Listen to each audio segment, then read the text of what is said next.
Football is by far the biggest sport in the world.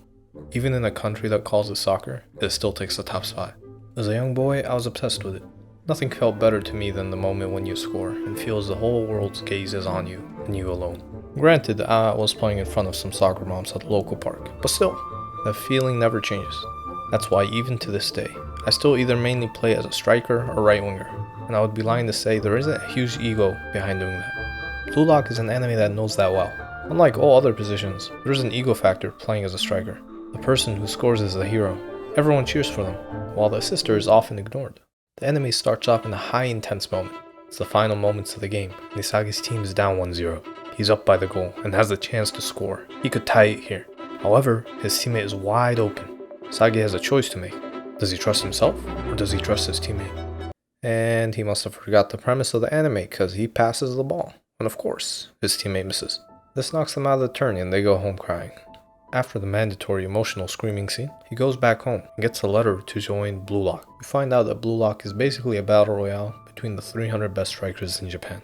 The winner of this battle royale is guaranteed a spot on the Japan national team. For the characters, we have Mob looks kinda different here. Should've shot it. That's the wrong football, dude. Yo, I heard Bleach was coming back. Nah, they lying, that's not the guy. I'm a big fan of football, so you're gonna have to take my opinions with a grain of salt. Football animes have been around forever.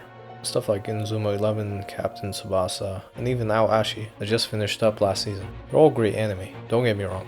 But the formula is often very similar. There is no I in team, we can only win together. And you watch them all grow together as players. These are core to the sport, of course, but Blue Lock takes a very different approach. Instead of focusing on the whole sport, it focuses on one position, the striker.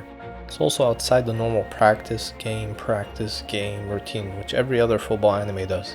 Now, I'm not saying that different is better, but when you've watched the same thing over and over again, a breath of fresh air can be used once in a while. The biggest thing going for it is by far the art. Everything just looks amazing, other than the CG in episode 1.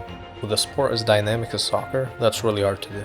The plot and music are also well done, but other than its animations, the characters are really what stand out to me.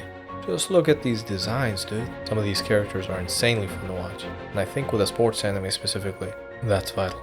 With that being said, it's time to segue into our next segment, Waifu WARS. Wait, there's no girls. Husbando edition! First up, we have Isagi. Pretty standard dude, but you can tell he has a couple screws loose sometimes, which is a bump up to B tier. Next up is Bachira, who, no surprise, is easily the most entertaining character. S tier. You know, I've always had a soft spot for Bleach. A tier. Unlock the gay tier. I'm sorry, Mob, but this new look is not it. Alright, overall, this anime is looking to be a banger. I can see some football fans being pissed off about the premise, but the animation is great, characters are fun to watch, and I've had a lot of fun watching it. If you're into sports anime, I highly recommend that you add this to your seasonal watching list. For everyone else, this is one of the best new sports anime out there. So if you want to dip your toes into the genre, I highly recommend it. With that being said, like if you liked the video, dislike if you disliked it, leave me some feedback in the comments, subscribe, and I'll see you guys next time. Bad Anime Takes, signing off. Unlock the gay tier.